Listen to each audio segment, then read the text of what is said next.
신기한 얘기 해줄까? 부탁이요. 많은 사람들이 판단을 하지 말아야 될 때서 판단을 하고 판단을 해야 될 때서 판단을 안 해. 주식을 카카오를 살까 네이버를 살까 막 이거 판단해서 이제 오를 거를 잘 골라가지고 이걸 판단하는 얘기 아니야. 우리는 무슨 주식 종목을 살까에서는 판단을 할 필요가 없어. 좋은 ETF에 투자를 하는 게 가장 옳은 선택이야. 특정 종목에 투자해서 돈을 벌었던 사람보다 ETF에 투자해서 돈을 벌었던 사람들이 훨씬 더 많아. 나의 판단이 당연히 전문가들의 판단에 비해서 더 좋은 판단일 리가 없잖아. 여기에는 판단이 오히려 필요가 없어. 이 판단은 남한테 맡겨야 되는 거고, 그리고 여러분의 업무에서 판단을 하라고. 우리가 하고 있는 그 일에서 판단을 하라는 얘기야. 그런데 매일 주식 종목을 정하는 데에만 판단이 들어가고, 나의 일은 시키는 거를 그냥 그대로 하는 것만 하는 거야. 왜 나의 팀장은 내가 선택하고 판단할 수 있도록 기회를 주지 않고 왜 구체적으로 주어진 특정한 일을 그냥 던지는 방식으로 나에게 일을 주문을 할까? 나의 판단을 믿지 못해서야. 얘는 판단을 하지 않는 애라고 생각을 하는 거야. 씹어서 먹을 수 없는 사람한테 어떻게 해서 줘야 돼? 씹어서 줘야 되잖아.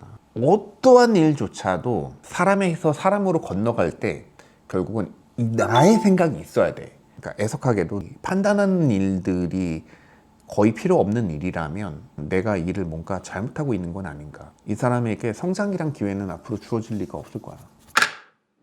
내가 어떤 판단을 하고 그 판단한 것에 대해서 타인과 부딪힌다. 그럼 상대방도 의견이라는 게 생기고 나도 의견이라는 게 생기잖아. 완벽히 동등하게 같은 위치에 두고 옳은 의견만 존재하는 분이야. 무엇이 정답에 가까운가? 무엇이 가장 최고의 결과를 낼 수 있는가? 거기에 다양한 의견이 있었을 때 이 중간에 점을 오히려 찾을 수가 있는 거야. 그런데 한 가지 의견만 있었을 때에는 이 점이 어디로 가 있는지를 우리가 알 수가 없을 때가 있어. 최적의 정답이 아닌 건 알겠어요, 이 의견이. 그런데 최적의 정답으로부터 1m 좀 떨어져 있는 건 알겠는데 그 1m가 방향이 있는 거라고. 동쪽으로 1m인지 서쪽으로 1m인지 남쪽으로 1m인지에 따라서 이 방위는 완전히 달라지는 거거든. 그런데 다른 의견들이 있었을 때 우리가 중심에 어떤 점이 있다는 걸 어렴풋이 더 찾을 수도 있는 거지. 내 의견이 없잖아. 구분할 수 있는 게 없어. 하나의 의견만 존재하기 때문에 이때는 판단이 필요 없어져. 팀장이 시키는 거, 대표가 시키는 거, 누군가가 시키는 게 이 일이 그냥 진행되기만 하잖아. 게이트키퍼가 없는 거야. 그러면 어떤 일이 발생하냐면 회사에서 정말 허무맹랑하고 말도 안 되는 실수들이 벌어져. 마치 대표의 오더는 이런 거 같은 거야. 몸으로 말해요라는 고전적인 게임이 있잖아. 그러면 하나의 제시어를 보고 내가 이거를 아무런 말 없이 몸의 제스처만으로 이제 얘기를 하는 거잖아. 얘가 탁구야. 그래서 내가 뭐 탁구를 이렇게 막 치는 거를 막 이제 몸으로 보여줬어. 그 다음 두 번째 사람에겐 두 가지 경우가 있어. 단어를 맞춰 내가 아는 탁구에 대해서 다시 설명을 해주는 경우와 애가 말하는 게 뭔지는 모르겠는데 행위는 봤잖아. 그러니까 이 사람한테 그 행위를 전달하는 경우야. 어쩔 때 정답률이 높을까? 압도적으로 탁구라는 단어를 알고 하는 경우가 높아. 이 사람의 행위를 아무리 내가 똑같이 따라 하려고 해도 이 행위가 그 다음으로 갈 때 다 망가져.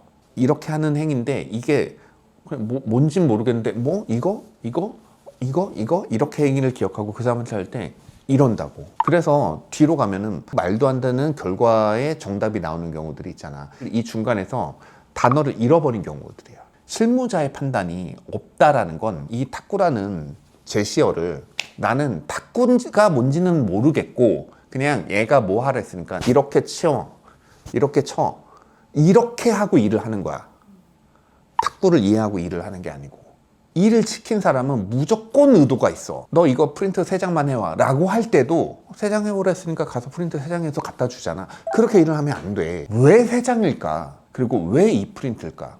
두 가지가 다 있는 거야. 4장 가져왔어. 아까 오시는 클라이언트가 두 분이 같이 오시길래 따로 4장을 만들었다 라고 이야기하는 거. 왜 이 자료일까 해서 클라이언트한테 회사 속에서 설명 나가는 거구나. 근데 딱 보니까는 같이 온 사람이 외국인이야. 영문 자료도 출력해봤습니다. 1장. 이러면서 갖다 줘. 매우 간단한 일에 판단이 들어갔을 경우에 여러분들이 훨씬 더 빛날 수 있어요. 일이 단순하기 때문에 더 생각을 안 해. 보통은. 간단한 일일수록 그냥 시키는 대로 하면 된다고 생각해. 의견 대립이 있고 이런 고차원적인 문제도 아니야.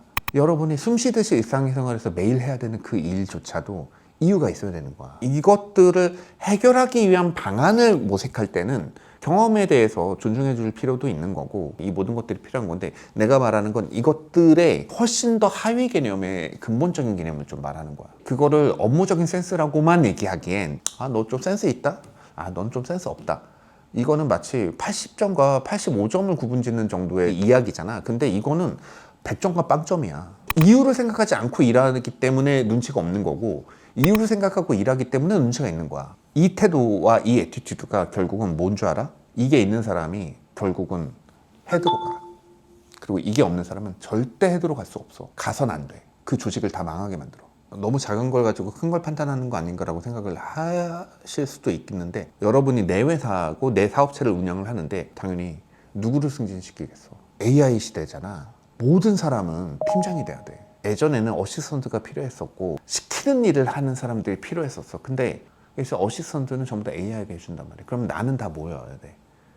나는 팀장이어야 돼. AI에 질문을 해서 나온 답변을 그대로 출력해서 가져가는 사람 필요할까 안 필요할까? 아무런 필요가 없어. AI 시대에 어떻게 살아남을까 고민하시는 분들 많이 있잖아요. 어떻게 살아남을 줄 알아요? 무조건 AI한테 물어봐. 그 AI가 말한 것에서 시작해. AI가 말한 자료, AI가 말한 정답, AI가 말한 제안 여기서 시작해서 무조건 한 단계를 더 넘어가게 만들어. AI가 말한 대답이 너무 수준 높아서 내가 한 단계 더 끌어올릴 데가 없는데요? 절대 그렇지 않아. 심지어 AI의 종류별로 나온 답변을 그 중에서 내가 취사 선택하는 것 또한 여러분의 판단이거든. 판단하는 사람이 리더거든.